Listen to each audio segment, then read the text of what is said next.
తండ్రి అయిన దేవునికి మహిమ కలుగును గాక. ప్రభును ప్రియ రక్షకుడైన యేసుక్రీస్తు నామంలో సహోదరి సహోదరులందరికీ హృదయపూర్వకమైన వందనాలండి. చిన్న ప్రార్థన చేసుకుని కార్యక్రమం ప్రారంభించుకుందామండి. పరిశుద్ధుడైన ప్రియ పరలోకపు తండ్రి, మహోన్నతుడా, దయగలిగిన తండ్రి, గత కాలమంతా భయంకర దుర్దినాల్లో నీ పిల్లలైన మమ్మల్ని అందరినీ కృపచేత కాపాడి నేటికి మీ కుమారుడైన క్రీస్తు ప్రభును బట్టి తండ్రి మాకు అనుగ్రహించిన క్షేమాన్ని, సంతోషాన్ని, జీవోను బట్టి కృతజ్ఞతలు తండ్రి. ఈ సమయంలో మా నాయన ప్రార్థన చేయకపోతే ఎంత ప్రమాదమో అనే అంశాన్ని బట్టి కొద్ది నిమిషాలు మాట్లాడటానికి ఇష్టపడుతున్న తండ్రి, మీ ఆత్మ సహాయం చేయండి. వినబోతున్న ప్రియులైన వారందరూ అర్థం చేసుకుని మీ చిత్తమేమో ఎరిగి మీ చిత్తానుసారంగా ప్రార్థించే బిడ్డలుగా మమ్మల్ని బలపరచుమని, యావత్ ఈ కార్యక్రమం సన్నిధి సహాయం మా అందరితో నడిపించి మమ్మల్ని అందరినీ దీవించుమని యేసు నామమున ప్రార్థన అడిగి వేడుకుంటున్నాను మా తండ్రి, ఆమేన్. మంచిదండి ప్రియ దేవుని పిల్లలారా, దేవుని యొక్క మహాకృపను బట్టి మరొక పర్యాయం వేదిక కలుసుకుంటానికి దేవుడు చక్కటి అవకాశం ఇచ్చాడండి. ఈ సమయంలో ప్రార్థన చేయకపోతే లేక ప్రార్థన నిర్లక్ష్యం చేస్తే పాపమా అనే అంశాన్ని బట్టి కొద్ది నిమిషాలు నేను మాట్లాడటానికి ఇష్టపడుతున్నానండి. నిజమే ప్రభునందు ప్రియ దేవుని పిల్లలారా, ప్రార్థన క్రైస్తవుని జీవితంలో ఎంతో ప్రాముఖ్యమైనది. ప్రార్థించని క్రైస్తవుడు అసలు ఉండరు. ప్రార్థించినటువంటి వాడు క్రైస్తవుడే కాదు. ప్రార్థన ఒక క్రైస్తవుని జీవితానికి వెన్నెముక లాంటిదంటూ, ప్రార్థన ఆ యొక్క ఆత్మకు పట్టే చెమటంటూ భక్తులు చెప్పారు. ప్రార్థన ప్రియ దేవుని బిడ్డలారా శ్వాస, మన ఊపిరి అనే సంగతిని ఇలా ఎన్నో విధాలుగా ప్రార్థన గురించి చక్కగా భక్తులు వివరించిన సందర్భాలు మనకెన్నో కనబడుతుంటాయి.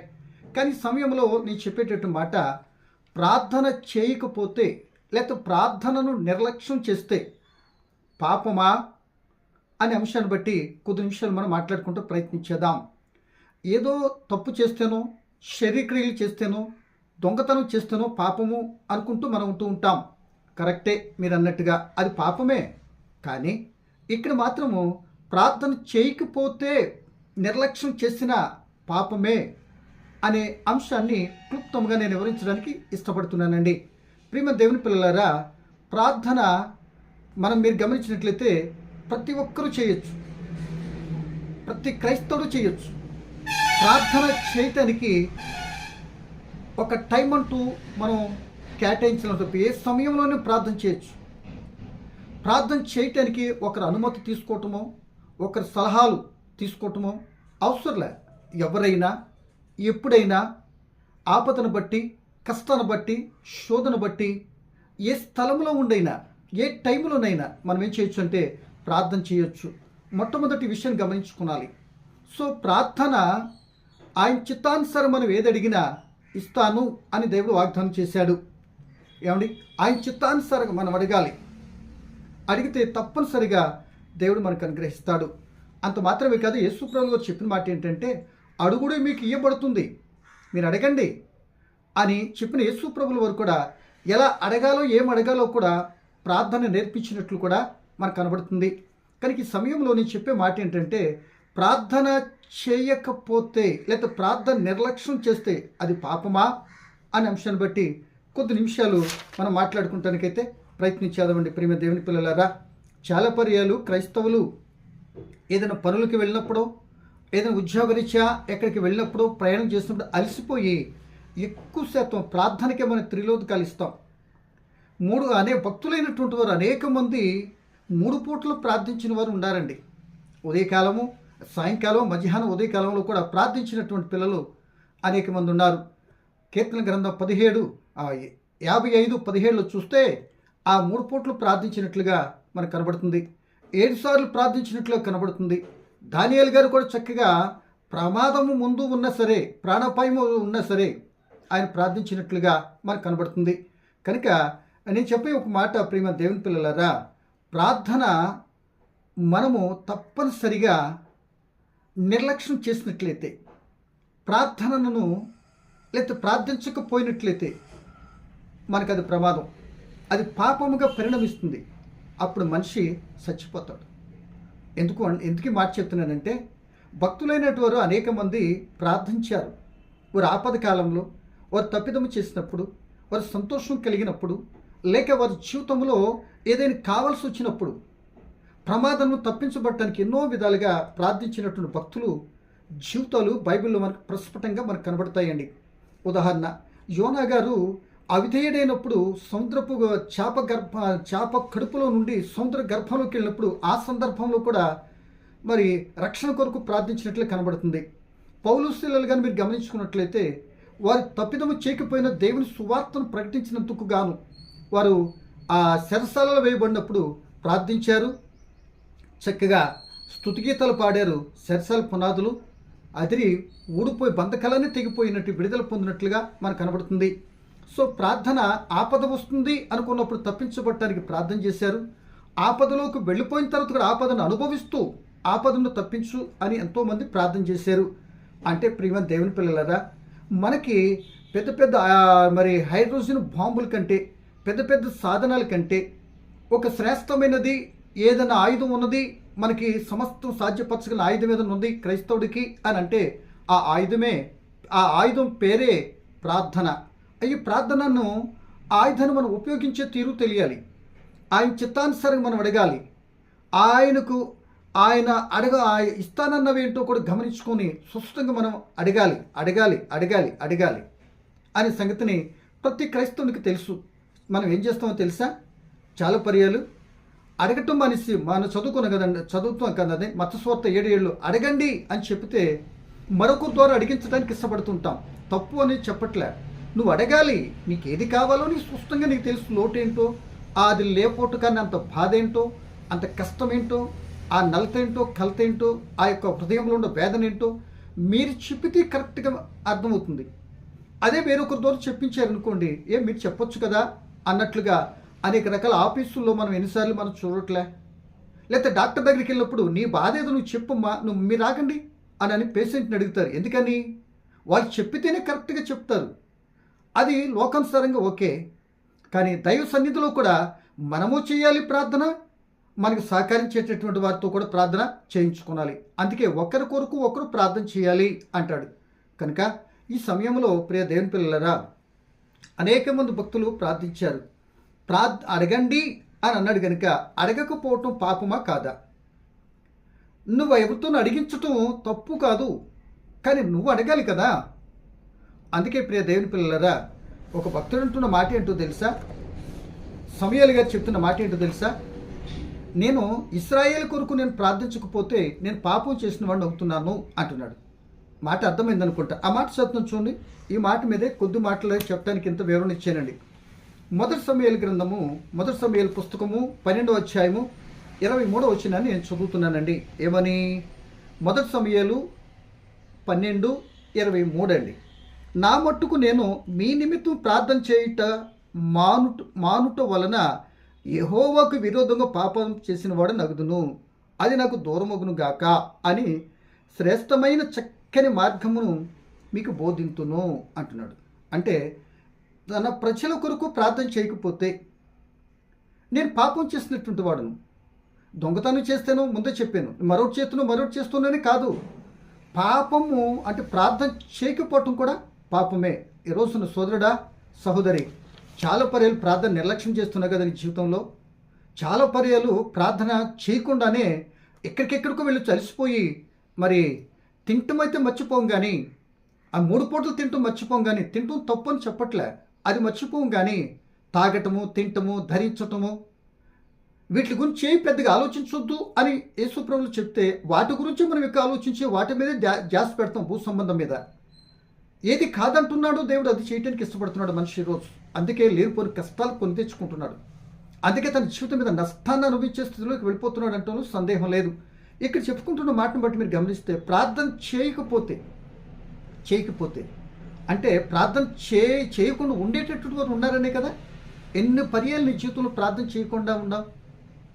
ఏమండి, మీకు అర్థమైపోతున్నారు ఇక పర్యాలు. నేను ప్రార్థన చేయకపోబట్టి ఈరోజు ఇలా ఉంది, ప్రార్థన చేయకపోబట్టి ఇలా ఉంది, లేకపోతే ప్రార్థనకి వెళ్ళకపోబట్టి ఇలా ఉంది, దేవుని సహవాసంలో వెళ్ళకపోబట్టే ఇంత కష్టాలుగా ఉంటుంది అని అంటూ ఉంటాము, వస్తూ ఉంటాము, మరలా ప్రార్థన మానేస్తూ ఉంటారు. ప్రార్థన చేసుకుంటూ కూడా మర్చిపోతూ ఉంటారు. అదే దేవుడు చెప్తున్నాడు. అదే నీ జీవితానికి ఉరుతాడులా పరిణమిస్తుంది. అదే నీ జీవితానికి నష్టాలను కొలుములకు గింటుకుంటూ వెళ్ళిపోతుంది. ఒకవేళ మనుషుడు క్రైస్తవుడు ప్రార్థన చేయకపోతే ఎంతో తెలుసు పూర్తి వివరణ. సాతానికి ద్వారాలు తెరిచినట్టు, తలుపు తెరిచినట్లు ఆడొచ్చి కరెక్ట్గా కూర్చుంటాడు, నెమ్మది లేకుండా చేస్తాడు, ఆడకూడను మాట్లాడిస్తాడు, పలకకూడను చేయకూడని పనులు చేయిస్తాడు, ఉండకూడని స్థలాల్లో ఉండేటట్టు చేస్తాడు. చివరికి ప్రార్థన చేయకుండా మనల్ని ఆపేస్తాడు. అంటే ప్రార్థన చేయలేకపోతున్నాను అని ఒక క్రైస్తవుడు అంటున్నాడు అంటే దాని అర్థం ఏంటి తెలుసా ప్రియమైన వాళ్ళరా? నులివెచ్చని స్థితిలోకి వచ్చేసాడు అని అర్థం. నులివెచ్చని స్థితి అంటే చేస్తాడు, మానేస్తాడు, ఏం చేస్తాడో తెలియని స్థితిలోకి వచ్చేస్తాడు. కరెక్ట్ కాదు. కనుక ఆ నులివెచ్చని స్థితి అయితే దేవుడు ఏమంటున్నాడు తెలుసా? నా నోటు నుండి ఉమ్మివేయి చూస్తాను అంటున్నాడు. అంటే ఉమ్మివేయి చూస్తాం అంటే నోటులోనే ఉన్న ఉమ్ము ఉంది కదా, అది నేను ఊసేసాను అనుకోండి, ఇక దానికి నాకు సంబంధం లేదు. ఇక నాదే కావచ్చు నేను ఊస్తుంది, కానీ నాకు దానికి సంబంధం లేదు. అంత ప్రమాదం ఉంది నులివెచ్చని స్థితి. అంటే ప్రార్థన తప్పనిసరిగా ఒక క్రమానుసారంగా చేసుకుంటూ నేర్చుకోవాలి. ఏదంటే కానీ సంతోషం కలిగిందా దేవుని సన్నిధికి వెళ్ళి పంచుకో, అవసరత కలిగిందా దేవునితో మాట్లాడుకో. ఒక టైం అని కాకుండా ఏ టైంలో ఏ పద్ధతిలో సరే, ఉదయకాలం కాపాడితే మధ్యాహ్నం దేవా ఉదయం అంతా కాపాడని వందనాలు కృతజ్ఞత చెల్లించాలి. మధ్యాహ్నం కాపాడితే సాయంకాలానికి దేవా నీకు వందనాలు నన్ను కాపాడు. ఆ రాత్రి కాపాడితే ఉదయకాలం లేవగానే వేకునే లేచి ఏం చేయాలి తెలుసా? ప్రార్థన చేయాలి. ఇక క్రమమైన సిస్టమ్ మనకు లేకపోతే, క్రైస్తవ జీవితంలో ప్రార్థన లేకపోతే, ఆ వ్యక్తి ప్రార్థన చేయకపోతే, ఇందాక చెప్పాను క్రైస్తవుడే కాదు, ఆ వ్యక్తి నిలువెచ్చని స్థితి, ఆ స్థితి దేవుని నుండి తనకు తానుగా గెంటి వేసుకునే స్థితిలో ఉంటున్నాడు అనే సంగతిని స్పష్టంగా మనం గ్రహించాలని ప్రభువుని బట్టి మీకు జ్ఞాపకం చేస్తున్నా. ఇప్పుడు చెప్పండి, మీ జీవితంలో ప్రార్థన జీవితం క్రమంగా ఉంటుందా? క్రమం లేనటువంటిది అక్రమం. అక్రమస్తులు దేవుని రాజ్యాన్ని వారసులు కారు అని బైబిల్ స్పష్టంగా చెప్తుంది కదండి. కనుక ఇక్కడ సమూయేలు గారు చెప్తున్న మాట ఏంటంటే, ప్రియమైన వారలారా, చిన్నప్పటి నుండి ఆయన దైవ సన్నిధిలో పెరిగినటువంటి వ్యక్తి, ఒక సమర్పణ జీవితంతో ఎదిగినటువంటి వ్యక్తి. ఆయన ఆ ఇశ్రాయేలు గురించి చెప్తున్న మాట ఏంటో తెలుసా? ఒక న్యాయాధిపతిగా, ఒక ప్రవక్తగా, ఒక యాజకుడిగా ఎన్నో చక్కటి పాత్రలు ఇశ్రాయేలీయుల చక్కటి పరిచయం చేసినటువంటి, దేవునితో స్వయంగా చిన్నప్పుడే దేవుడు తనతో మాట్లాడిన పరిస్థితి కలిగినటువంటి వ్యక్తి మాట్లాడుతున్న మాట ఏంటో తెలుసా ప్రియమైన వారలారా? నేను ప్రార్థన చేయకపోతే, అంటే దానితో దేవునితో నేను మాట్లాడకపోతే అది నా బ్రతుకు ఎంత ప్రమాదమో తెలుసా? లోకపు మాటలు ఎన్ని మాట్లాడినా, లోకులతో ఎన్ని రకాలుగా నువ్వు మాట్లాడినా, ఎన్ని రకాల విషయాలకి ఎంతో నువ్వు ఆహ్లాదకరంగా ఓహో ఆహా అనుకుంటూ ఎన్ని రకాలుగా ఉన్నా, దేవునితో కానీ మాట్లాడకపోతే అవన్నీ సున్నా సరికదా. వాటి ద్వారా శిక్షణ తెచ్చుకుంటావు, అంటే చచ్చిపోతావు, అది పాపము అంటున్నాడు. అంటే దాని అర్థము ఆజ్ఞాతికరము పాపము పరిపక్వమైతే మరణానికి అంటుంది. అది ఏంటి అని అంటే ప్రార్థన చేయకపోవటమే, ప్రార్థన నిర్లక్ష్యం చేయటమే మన జీవితంలో పాపం. దేవుడు అడగండి అన్నాడు, అడగకపోవటం ఆజ్ఞాతిక్రమం కాదా? చెయ్యండి అన్నాడు, ఆ పనిని నిర్లక్ష్యం చేస్తే పాపం కాదా? అది ఆయన వ్యతిరేకించినట్లు కదా. క్రమముగా ఉండండి, నడవండి, చెప్పండి, అన్ని రకాల క్రమానుసార విధానంలో క్రైస్తవుని జీవితం ఉండాలి. అక్రమకారులు దేవుని రాజ్యానికి వారసులు కారు. లోకం అక్రమము విషయాల్లో, క్రమం లేని పరిస్థితుల్లో ఇష్టానుసారంగా ప్రవర్తించే పరిస్థితులు లోకం వెళ్ళిపోద్ది. మనమైతే లోకంలోకి వేరైనటువంటి క్రైస్తవుడు కనుక లోకక్రియలు పడకుండా దేవుడు చెప్తున్నాడు, ఆ లోక ఆశల్లో కూరుకుపోకుండా, లోకులతో ప్రయాణం చేయకుండా, లోకమేమో దాని ఆశ గతించిపోయే స్థితిలో నుండి మనం గతించిపోకుండా ఉండాలి అంటే క్రైస్తవునికి శ్రేష్టమైన మార్గం మీద ఉంది అని అంటే ప్రియమైన వాళ్ళరా ప్రార్థన. ఆ ప్రార్థనే చేయకపోతే లోకులతో కలిసిపోయి చచ్చిపోతాం. మాట అర్థమైందనుకుని నేను ముగించడానికి ఇష్టపడుతున్నా సమయంలో దేవుని బిడ్డలారా, ప్రార్థన తప్పనిసరిగా ఏం చేయాలి తెలుసా? చేయాలి. చేయకపోతే పాపం అవుతుంది, ఆజ్ఞాతిక్రమిస్తున్నాం. నిర్లక్ష్యం చేస్తే శాపగ్రస్తుడు అంటున్నాడు. ఇర్మీయా పుస్తకంలో మీరు చూసుకున్నట్లయితే ఇక్కడ నుండి అయినా సరే ప్రార్థన తప్పనిసరిగా చేస్తున్నాం, ప్రార్థన చేస్తున్నాం. కానీ ఎంత చేయాలో కూడా అర్థం కావట్లే, ఎలా చేయాలో కొందరికి అర్థం కావట్లే, ఎలా విధంగా దేవునితో మాట్లాడాలో కూడా అర్థం కావట్లే. ఎప్పుడు లోక సంబంధమైన ఇచ్చే అని చెప్పడమే తప్ప నా జీవితాన్ని కడిగయ్యా, నాలో పాపం ఉంటే నేను పాపంలో పడకుండా ఎలా బ్రతకాలో నేర్పించయ్యా, మీ ఆత్మ ఆనందంతో నేను ఎలా జీవించాలో, నీ కొరకు నేను ఎలా బ్రతకాలో, నీ చిత్తమేంటో ఎరిగి బ్రతకటం నాకు నేర్పించే అనేటువంటి బహు తక్కువ. దీవించు దీవించు దీవించు దీవించు దీవించు. ఏం దీవించలేదు, నీకు ఏమి ఇవ్వలేదు, ఇవ్వంది ఏది ఉంది నీ దగ్గర చెప్పు. ఏమండి నీకు చేయని కార్యాలు ఏమున్నవి? ఇంకేం కావాలి? ఇన్ని చేసి ఇన్ని ఇచ్చిన దేవుని కొరకు బ్రతకట నేర్పించు ప్రభు నీకు అడగటమే ధన్యకరమైనటువంటి ప్రార్థన. ఏమండి, ఆయన కొరకు ఇష్టపడి ఆయన చిత్తాన్ని అనుసరిస్తున్నట్లయితే దేవుడు అడగకముందే అన్నీ ఇస్తాడనే సంగతి కూడా తెలుసుండి కూడా ఇవ్వని జలగలాగా పీడించడం కరెక్ట్ కాదు.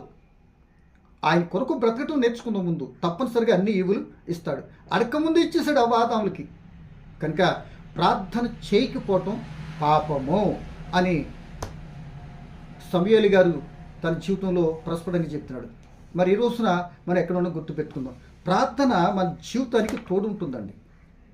కీర్తనకారుడు అంటున్నాడు, 42వ కీర్తన 8వ వచనం నేను చదువుతున్నాను.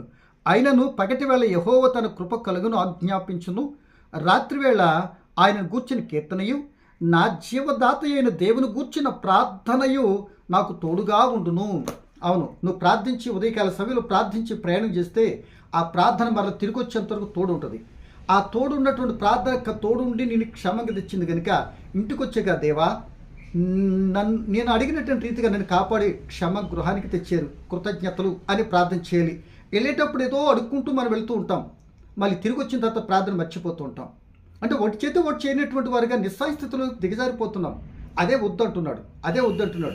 ఏమంటే అన్నం తిని నీళ్ళు తాకుండా ఉంటావా ఏంటి అన్నట్టుగా అయిపోతుంది. కరెక్ట్ కాదు. కనుక ఇలా ప్రార్థన మనం వెళ్తాము, ప్రార్థన చేసుకుని తిరిగి వచ్చిన తర్వాత కూడా వెంటనే దేవుని కృపను బట్టి నన్ను క్షేమంగా నడిపించాడు అన్నట్టు మనసులో నుండి ఆయనకి కృతజ్ఞత చెల్లించాలి. ప్రార్థన అంటే నేను దగ్గరకు వస్తే కృతజ్ఞత చెల్లించాలి. ఎక్కడెక్కడో ఉన్న నిన్ను ఆయన సన్నిధికి మాట్లాడే స్థితికి తెచ్చాడంటే వెంటనే మన నోటంట స్తుతి కృతజ్ఞత ఆయన దగ్గరికి వెళ్ళినప్పుడు రావాలి. అంతేగాని కిరాణా సరుకులో లిస్టు చదువున్నట్లుగా ఆ లిస్ట్ అంతా కూడా ఇంత బాగా లిస్టు మీద లిస్టు పెట్టేస్తుంటే అవన్నీ నువ్వు ఆర్డర్ చేస్తే నీ ఆర్డర్కి రోడ్డు పోసేటటువంటి స్థితి మాత్రం దేవుని దగ్గర ఉండదు. నువ్వు ఆర్డర్ చేస్తానికి ఆయన దేవుని కంటే సుపీరియర్ కాదు.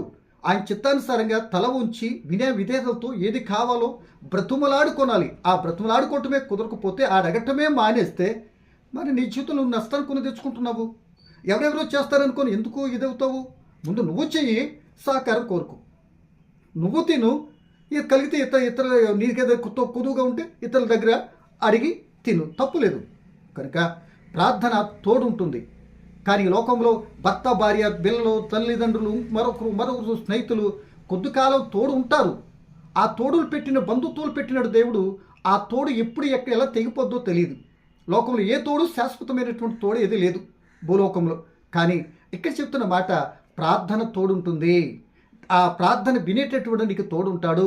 ఆయన తోడు ఉండగా, ఆయన నీతో ఉండగా నీకు విరోధులు ఎవరు, నిన్ను గెలిచేవారు ఎవరు, నీకు ఏది కుదువు ఉంటుంది గమనించాలి. కనుక ఇక్కడ ప్రార్థన తోడు ఉంటుంది.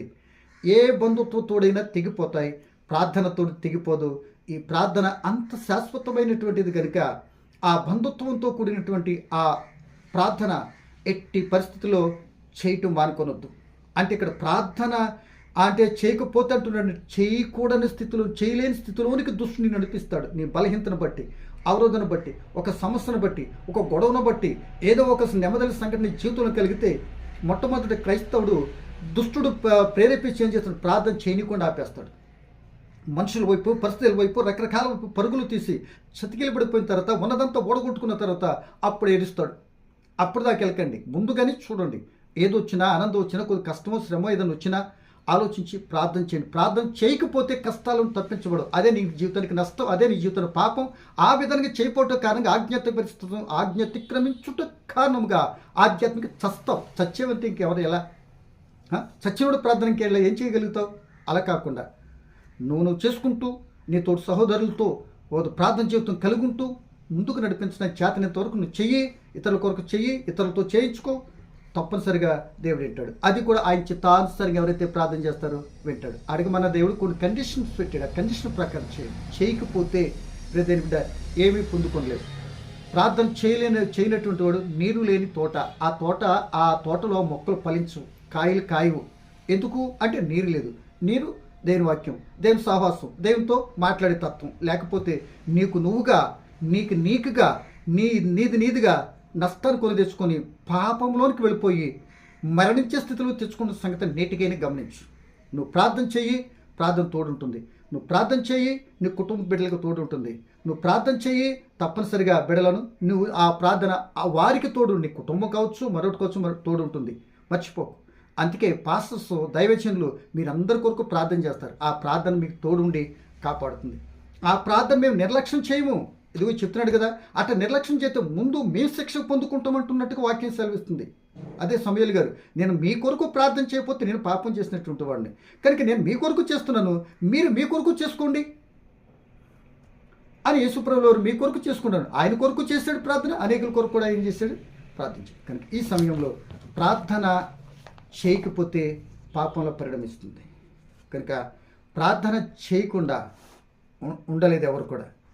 ప్రార్థన చేద్దాం, ప్రార్థన జీవితం కలిగి ఉందాం, ఆయన సహస్రం ఉందాం. ఈ ప్రార్థన మన జీవితానికి పాపంగా పరిణమించకుండా తప్పనిసరిగా నిర్లక్ష్యం చేయటం ఆపేద్దాం. ఏమంటే పాపం చేయకుండా ఉండే స్థితి నుండి బయటకు వచ్చేద్దాం. నోరు తెరిస్తే ఇంకో రీతే వెంటనే కృతజ్ఞత ఆయన సన్నిధిలోకి వెళ్ళి ప్రార్థించే కృప, ఆత్మ తోడ్పాటు దేవుడు కోరుకుంటూ ఈయన మాటలు ముగిస్తుంది. Thank you. God bless you. పరమ తండ్రి, నీకు వందనాలు. వినిన మాటలో పరమార్థం ఏంటో గమనించి మీ చిత్తానుసారి ప్రార్థించే కృప, నాయన ప్రార్థించకపోతే పాపిగా మార్చబడుతున్న విషయంలో పాపంలో పడిపోకుండా, తెలియని రీతిగా దుష్టులు చేస్తున్న గలిబిల్లో పడిపోకుండా నీ చిత్తానుసారి ప్రార్థించి అనేక దేవుని పొందుకునే కృప, ఆత్మ తోడ్పాటు, ప్రార్థన జీవితం మాకు అనుగ్రహించి మీరు మహిమ పొందమని యేసు నామమున అడుగుచున్నాను తండ్రి. ఆమేన్.